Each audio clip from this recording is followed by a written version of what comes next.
दोस्तों नमस्कार। आईएएस हिंदी के इस प्लेटफॉर्म पर आप लोगों का एक बार पुनः स्वागत है। आज हिस्ट्री के क्लास में हम लोग स्वराज पार्टी और क्रांतिकारी आंदोलन के द्वितीय चरण के बारे में चर्चा करेंगे। पिछली कक्षा में हम लोगों ने असहयोग आंदोलन को समाप्त किया और असहयोग आंदोलन के एकाएक समाप्त हो जाने की वजह से तीन विचारधाराएं एक साथ पनपती है। एक विचारधारा जिसे नो चेंजर्स बोला गया, वो गांधी जी के अनुयायी थे और वो गांधी जी के समर्थन में थे कि हाँ, इस समय असहयोग आंदोलन को समाप्त कर देना चाहिए और रचनात्मक कार्यों में ध्यान देना चाहिए। इन्हें नो चेंजर्स, परिवर्तन विरोधी बोला गया और इनके अंतर्गत जो प्रमुख नेता आते थे उनका नाम था वल्लभ भाई पटेल, राजेंद्र प्रसाद, सी राजगोपालाचारी। ठीक है। इसके अतिरिक्त कुछ ऐसे नेता थे जिन्होंने स्वराज पार्टी का गठन किया। इन्हें प्रो चेंजर्स कहा गया, परिवर्तन समर्थक कहा गया और इनका कहना था कि हम विधान परिषद के बहिष्कार की बात अब नहीं मानेंगे और विधान परिषद के चुनाव में हिस्सा लेंगे। उसके बाद विधान परिषद के अभिन्न अंग बनेंगे और वहां पहुंचकर विधान परिषद के स्वरूप में परिवर्तन लाने की कोशिश करेंगे। और तीसरे लोग थे जो क्रांतिकारी आंदोलन से जुड़ गए, जो एकाएक असहयोग आंदोलन के समाप्त होने के बाद ये समझ ही नहीं पाए कि अब वो कहा जाए, क्योंकि उन्होंने असहयोग आंदोलन के दौरान गांधी जी के आह्वान पर स्कूल कॉलेज छोड़ दिया था और तन मन धन से असहयोग आंदोलन से जुड़ गए थे। तो उन्होंने क्रांतिकारी आंदोलन का रुख अपनाया। आज के इस वीडियो में हम लोग स्वराज पार्टी और क्रांतिकारी आंदोलन के द्वितीय चरण के बारे में चर्चा करेंगे। आइए एक एक करके करते हैं। स्वराज पार्टी या स्वराज दल। स्वराज दल की स्थापना की जाती है किसके द्वारा? तो CR दास और मोतीलाल नेहरू के द्वारा किया जाता है। इसका पूरा नाम क्या है? तो पूरा नाम है कांग्रेस खिलाफत स्वराज दल।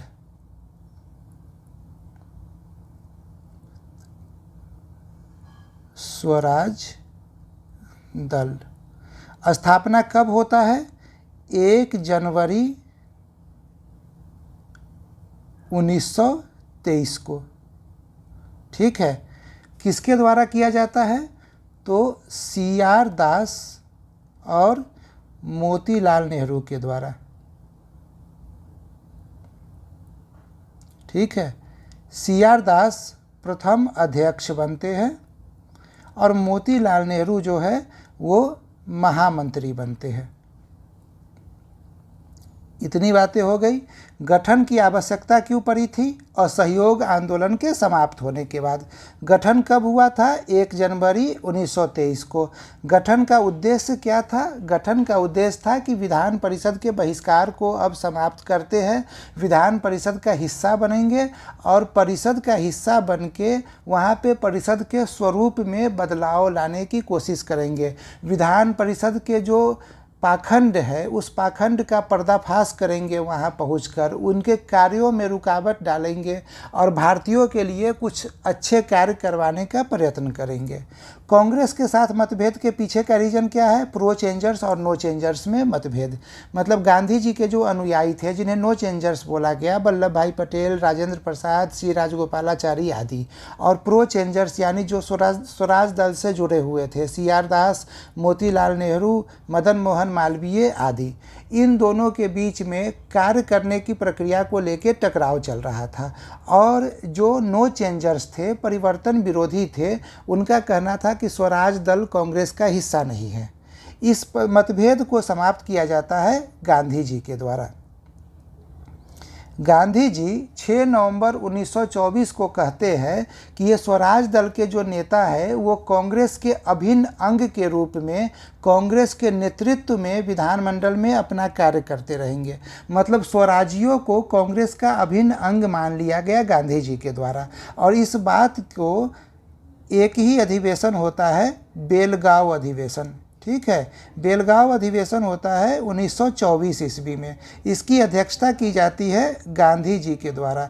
जब गांधी जी के द्वारा इसकी अध्यक्षता की जाती है तो इसमें ये बात मान लिया जाता है और कह दिया जाता है कि स्वराज दल के जो नेता है या स्वराज पार्टी या स्वराजी कांग्रेस के अभिन्न अंग है, कांग्रेस के बाहर के हिस्सा नहीं है और इस बात को कांग्रेस की अनुमति दे दी जाती है। इतनी बातें हो गई। अब ये लोग विधान परिषद में हिस्सा लेते हैं और विधान परिषद के चुनाव का परिणाम क्या होता है उस पर चर्चा कर लेते हैं। तो विधान परिषद के चुनाव में क्या होता है कि 101 निर्वाचित सीट पे स्वराजी चुनाव लड़ते हैं और इसमें से 42 पर विजय प्राप्त कर लेते हैं। ठीक है, ये बहुत बड़ा विजय है उस समय, तो इसीलिए याद रखिएगा, ये फैक्ट 42 पूछ लिया जाएगा। एक और महत्वपूर्ण बात, मध्य प्रांत में स्पष्ट बहुमत मिल जाता है इन लोगों को, मध्य प्रांत में बहुमत प्राप्त होता है। ठीक है, और केंद्रीय विधान परिषद का अध्यक्ष 1925 में बनाए जाते हैं विट्ठल भाई पटेल। जब ये लोग विधान परिषद के हिस्सा बनते हैं तो विधान परिषद में जाके जो प्रमुख मुद्दा इन लोगों के द्वारा उठाया जाता है वो प्रमुख मुद्दा है स्वशासन की स्थापना के लिए संविधान में परिवर्तन करना, नागरिक स्वतंत्रता की बहाली करना, देसी उद्योगों के विकास की बात करना, मजदूरों की बात करना। ये सारे मुद्दे हैं जो स्वराज दल के द्वारा उठाया जाता है। अब ये मुद्दे जो है ये आपके ऑप्शन में लिखे जाएंगे कि स्वराज दल के द्वारा विधानसभा में निम्नलिखित में से कौन कौन से मुद्दे उठाए गए, और उसके बाद दिया जाएगा कि संविधान में परिवर्तन की बात की गई, नागरिक स्वतंत्रता की बहाली की बात की गई, देसी उद्योगों के विकास की बात की गई, और उसके बाद फिर विकल्प बनाया जाएगा कि उपर्युक्त में से कितने सही है, केवल 1, केवल 2, सभी 3, कोई भी नहीं। ठीक है, तो इसीलिए धीरे धीरे करके चीज़ों को समझने की कोशिश कीजिएगा। ठीक है, चलिए, स्वराज दल के बारे में हमें बस इतनी ही चर्चा करनी है। इसी में हमने नो चेंजर्स परिवर्तन विरोधी के बारे में भी चर्चा कर लिया। अब जो तीसरा खेमा था क्रांतिकारी आंदोलन, उसके बारे में हम लोग चर्चा करेंगे। एक एक करके चर्चा करते हैं। उत्तर भारत में क्रांतिकारी आंदोलन की बात सबसे पहले करेंगे, फिर बंगाल में क्रांतिकारी आंदोलन के बारे में बात करेंगे, फिर इनका जो दर्शन है उसके बारे में थोड़ा सा संक्षेप में चर्चा करेंगे और फिर हमारी बातें पूरी हो जाएगी। तो उत्तर भारत में जो क्रांतिकारी आंदोलन से जुड़े हुए प्रमुख क्रांतिकारी थे उसमें राम प्रसाद बिस्मिल, योगेश चटर्जी और सचिंद्र नाथ सन्याल जो है सो बहुत इम्पोर्टेंट है। ठीक है, सचिंद्र नाथ सन्याल ने एक पुस्तक लिखा था बंदी जीवन। ये पुस्तक बेहद महत्वपूर्ण है क्योंकि इसे उस समय क्रांतिकारी आंदोलन का पाठ्य पुस्तक कहा जाने लगा, और जो भी व्यक्ति क्रांतिकारी आंदोलन से जुड़ रहे थे वो बंदी जीवन को जरूर पढ़ रहे थे। इन्हीं लोगों के द्वारा हिंदुस्तान रिपब्लिकन एसोसिएशन की स्थापना अक्टूबर 1924 ईस्वी में की गई। स्थापना कहाँ पे किया गया? कानपुर में किया गया। इसका उद्देश्य क्या था? ये महत्वपूर्ण है। उद्देश्य था सशस्त्र क्रांति के माध्यम से औपनिवेशिक सत्ता को उखाड़ फेंकना और एक संघीय गणतंत्र संयुक्त राज्य भारत की स्थापना करना। ये हिंदुस्तान रिपब्लिकन एसोसिएशन HRA का उद्देश्य था। ठीक है, आइए आगे बढ़ते हैं। अब देखिए, HRA के द्वारा एक कांड किया जाता है, एक घटना को अंजाम दिया जाता है जिसे कहा गया काकोरी कांड। इसे नाम बदल के योगी सरकार ने काकोरी एक्शन प्लान कर दिया है। काकोरी कांड के दौरान क्या होता है तो सरकारी खजाना को लूटने का प्रयास काकोरी नामक स्थान पे किया जाता है, जहां ट्रेन से सरकारी खजाना एक स्थान से दूसरे स्थान हस्तांतरित हो रहा था, तो काकोरी में उसे लूटा जाता है। क्यों लूटा जाता है, ये एक महत्वपूर्ण बात है। तो किसी भी संघर्ष को आगे बढ़ाने के लिए बड़े पैमाने पर प्रचार कार्य की ज़रूरत होती है। नौजवानों को अपने दल में मिलाना है तो उसे प्रशिक्षण देना है, हथियार खरीदना है, और इन सब कार्यों के लिए ज़रूरत किसकी है? तो पैसे की ज़रूरत है। तो पैसा कहाँ से आएगा? पैसा आएगा सरकारी खजाना को लूट के। तो सरकारी खजाना लूटा जाता है काकोरी में।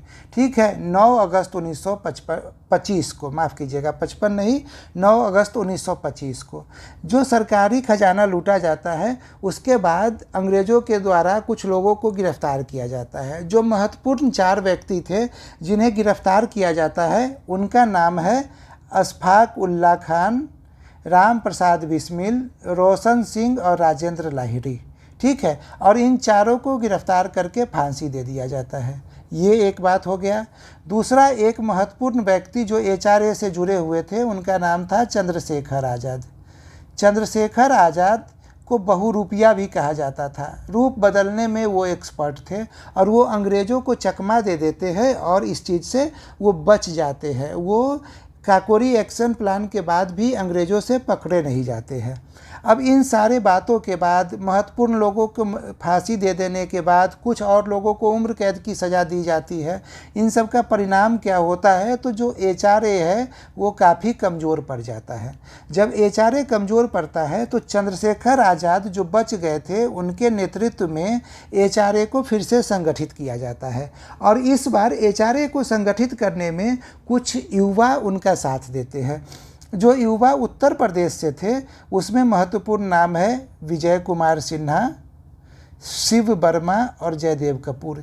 ये सारा नाम आप लोगों को याद करना पड़ेगा क्योंकि आपके विकल्प में ये नाम रहेगा। यदि आप याद नहीं भी करते हैं तो कम से कम आप 1-2 बार इसे रिवाइज कर लें ताकि ये चीज़ें ध्यान में रह जाए। और पंजाब से जो युवा इनसे जुड़ते हैं उसमें भगवती चरण बोहरा, भगत सिंह और सुखदेव प्रमुख है। तो इन सब के नेतृत्व में फिर से HRA को संगठित किया जाता है। आगे बढ़ते हैं। अब देखिए, सितंबर 1928 में फिरोज शाह कोटला मैदान में युवा क्रांतिकारियों के नेतृत्व में एक बैठक की जाती है और इस बैठक में HRA का नाम बदलकर HSRA कर दिया जाता है, हिंदुस्तान सोशलिस्ट रिपब्लिकन एसोसिएशन कर दिया जाता है। और इनके लक्ष्य में भी परिवर्तन किया जाता है। लक्ष्य में परिवर्तन करके क्या किया जाता है कि अब क्रांतिकारी समाजवाद की बात करने लगे। समाजवाद की स्थापना होगी, जन क्रांति में विश्वास किया जाएगा, व्यक्तिगत हत्या की राजनीति छोड़कर धीरे धीरे संगठित क्रांतिकारी कार्यवाही में विश्वास किया जाएगा। अब आप समझ रहे हैं, अब यहाँ पे HSRA के द्वारा जो 2 महत्वपूर्ण बात हुई, एक तो समाजवाद और दूसरा जन क्रांति। जन क्रांति का मतलब क्या है? अब ये छिपकर गोली बंदूक से किसी अंग्रेज को मारने की बात नहीं करेंगे, अब ये जनता को एक साथ इकट्ठा करने की बात करने लगे हैं। ठीक है, संगठित क्रांतिकारी कार्यवाही में अब ये विश्वास करने लगे हैं। तो ये उद्देश्य होता है। अब इसके बाद कुछ चीज़ों को याद रखिएगा। साइमन कमीशन, इसके बारे में हम लोग अगले वीडियो में पढ़ेंगे। ठीक है, साइमन कमीशन के बारे में यही इतना है कि भारत में किस प्रकार का स्वशासन दिया जाए, किस प्रकार का शासन चलाया जाए, इसके लिए एक कमीशन बनाया जाता है। इस कमीशन के सारे सदस्य गोरे होते हैं, इसमें किसी भारतीय को शामिल नहीं किया जाता है। इस वजह से जब ये कमीशन भारत आता है तो भारतीयों के द्वारा इसका विरोध किया जाता है और इसी विरोध के दौरान लाला लाजपत राय जब विरोध करते रहते हैं लाहौर में,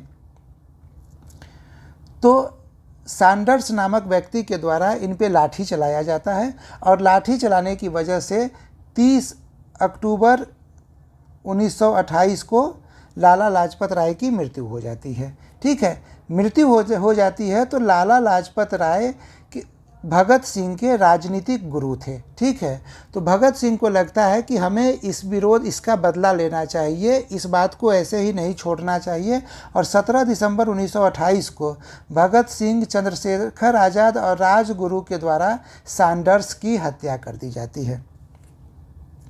आगे बढ़ते हैं। क्रांतिकारी आंदोलन के द्वितीय चरण में और क्या क्या बातें हो रही है? तो और बातें ये हो रही है कि सरकार के द्वारा पब्लिक सेफ्टी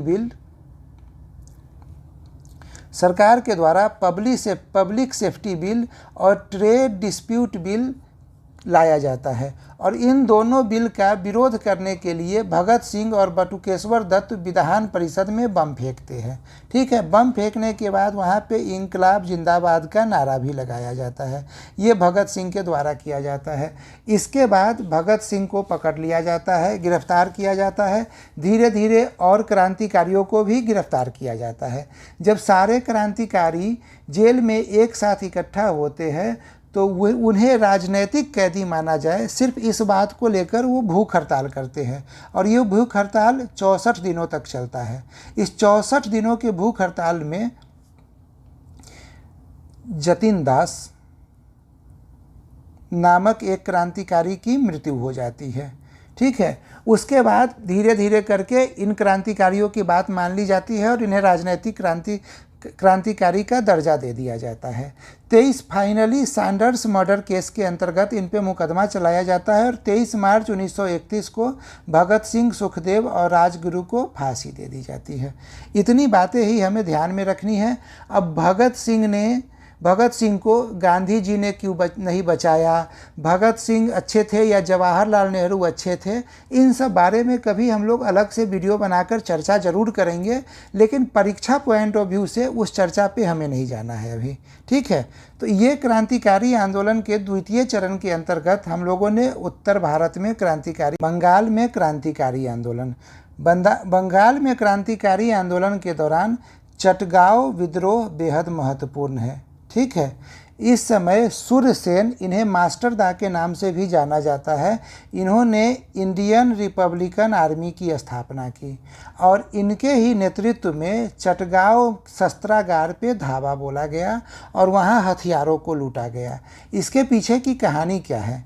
इसके पीछे की कहानी ये है कि सूर्यसेन ने छोटे छोटे बच्चों को इकट्ठा किया जो स्कूल में पढ़ते थे और उन्हें चटगांव विद्रोह के लिए तैयार किया। ये पूरी तरह से तैयार हो गए थे और इन्होंने रेलवे का संपर्क, तार का संपर्क सब तोड़ दिया था चटगांव से अंग्रेज़ों का। लेकिन जब ये हथियार लूटने जाते हैं तो ये हथियारों पर तो कब्जा कर लेते हैं चटगांव शस्त्रागार में, लेकिन वो गोली कहाँ पे छुपाए हुए थे, वो बारूद कहाँ पे छिपाए हुए थे, ये इन्हें नहीं मिल पाता है। अब खाली बंदूक लेकर बिना गोली का ये क्या ही करेंगे, इस वजह से ये सिर्फ बंदूक लेकर चले जाते हैं। धीरे धीरे अंग्रेज़ों के द्वारा एक एक करके सबको मारा जाता है, छोटे छोटे बच्चों को भी मारा जाता है और इसमें सूर्यसेन को गिरफ्तार कर लिया जाता है। सूर्यसेन को जब गिरफ्तार किया जाता है तो गिरफ्तारी का डेट एक याद रख लीजिएगा, 16 फरवरी 1933 को उन्हें गिरफ्तार किया जाता है और 12 जनवरी 1934 को उन्हें फांसी दी जाती है। ठीक है, और जब 12 जनवरी 1934 को उन्हें फांसी दी जाती है तो वो फांसी पे चढ़ने से पहले बोलते हैं कि गांधी का राज कायम हो, भारत में गांधी का राज कायम हो।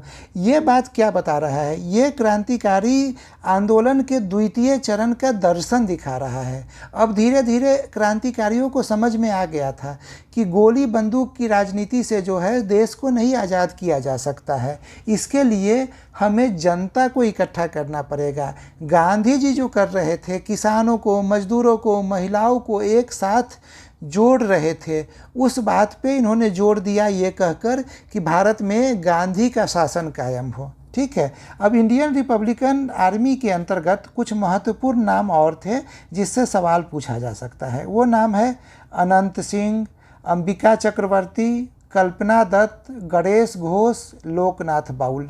ये नाम आप लोग थोड़ा ध्यान में रख लीजिएगा। ठीक है, यहाँ एक दो बात और याद रखना है बंगाल से संबंधित। शांति घोष और सुनीता चौधरी ने जिलाधिकारी की गोली मारकर हत्या कर दी थी और बीना दास ने दीक्षांत समारोह में गवर्नर पर गोली चलाई थी। ये दो फैक्ट आपको, बीना दास, शांति घोष, सुनीति चौधरी, ये याद रखना पड़ेगा। मैं जान रहा हूँ कि फैक्ट थोड़ा ज़्यादा आ रहा है, पर क्या कीजिएगा, आजकल पीसीएस के एग्ज़ाम में फैक्ट पूछने की परंपरा है, कुछ प्रश्न फैक्ट से पूछे जाते हैं, तो आप इसीलिए ये कुछ फैक्ट ऐसे हैं जो कहीं सेट नहीं कर पा रहे हैं हम, जो अनंत सिंह, अंबिका चक्रवर्ती, कल्पना दत्त, इसका नाम आप लोग कहीं लिख कर याद कर लीजिए, लिख कर स्टिकर चिपका लीजिए, 2 बार 1 बार जब उसको देखिएगा तो फिर आप उसे याद कर लीजिए, हो जाएगा। आगे बढ़ते हैं। क्रांतिकारी दर्शन।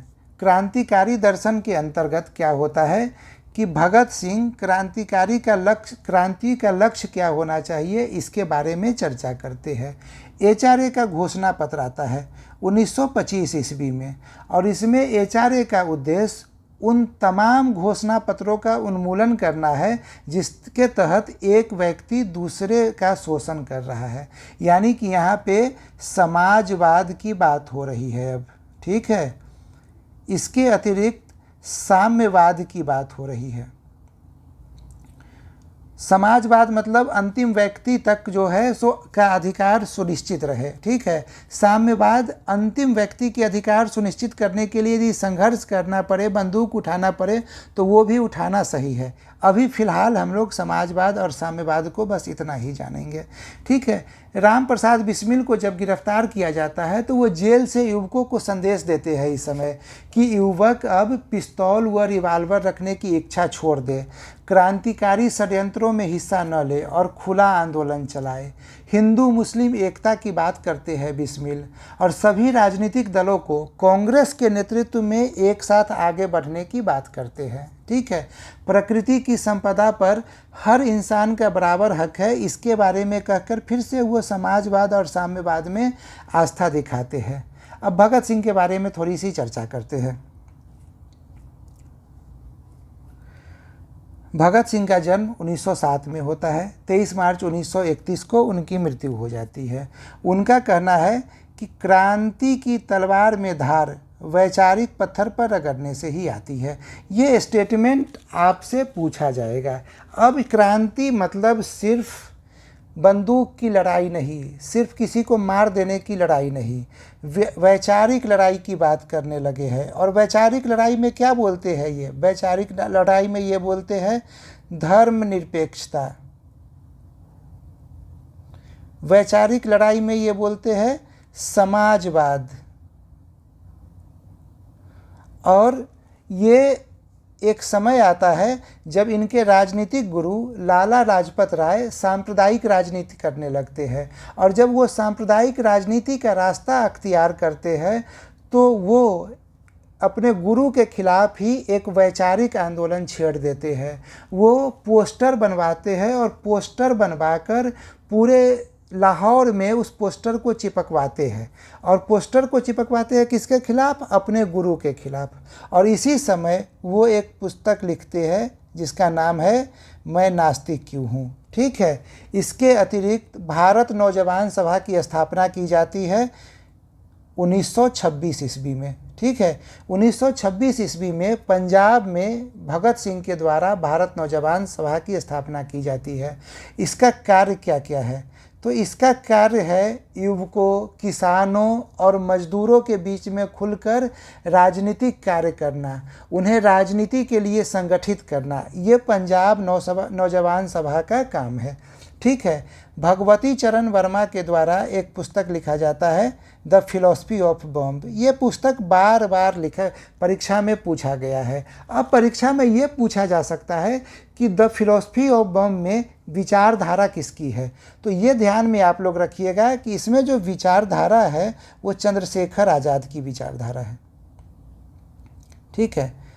चंद्रशेखर आज़ाद की विचारों को भगवती चरण वर्मा ने शब्द दिए थे और तब जो पुस्तक लिखी गई थी वो पुस्तक था द फिलॉसफी ऑफ बॉम्ब।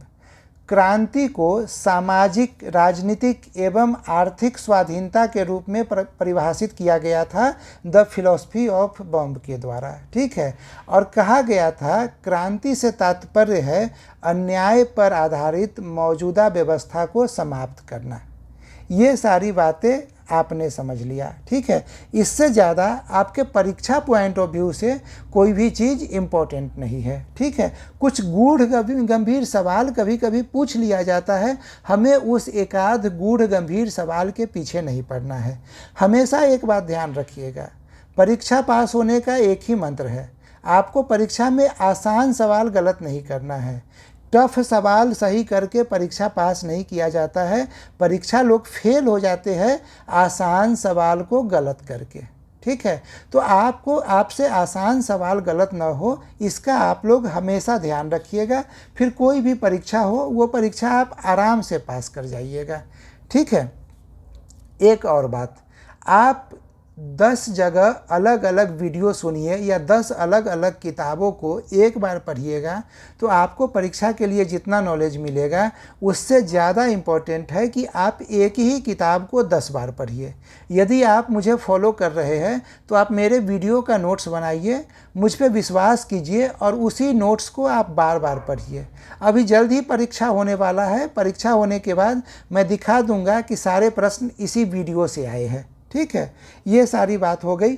अब चंद्रशेखर आज़ाद के बारे में एक अंतिम बात कहता हूँ कि फरवरी 1931 में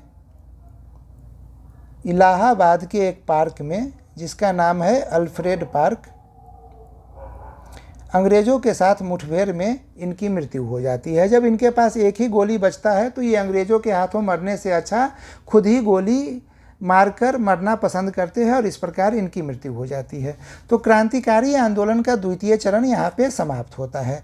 अब हम लोग जब कल मिलेंगे तो कल अपने वीडियो में हम लोग साइमन कमीशन का भारत आगमन, नेहरू रिपोर्ट, जिन्ना की 14 सूत्रीय मांग और उसके बाद लाहौर अधिवेशन, इतनी बातें हम लोग करेंगे। यहाँ पे एक चीज़ और बता देते हैं, कांग्रेस अधिवेशन में हमने देख लिया 1924, ठीक है, एक 1925 भी याद रखिएगा। कहाँ पे होता है? कानपुर में होता है, ठीक है, कानपुर में होता है और इसकी अध्यक्षता सरोजनी नायडू के द्वारा की जाती है। इसके अंतर्गत बस एक ही इम्पोर्टेंट बात यही है कि ये पहली भारतीय महिला है, पहली भारतीय महिला जो कांग्रेस की अध्यक्ष बनती है, ठीक है। इतनी बातें हो गई।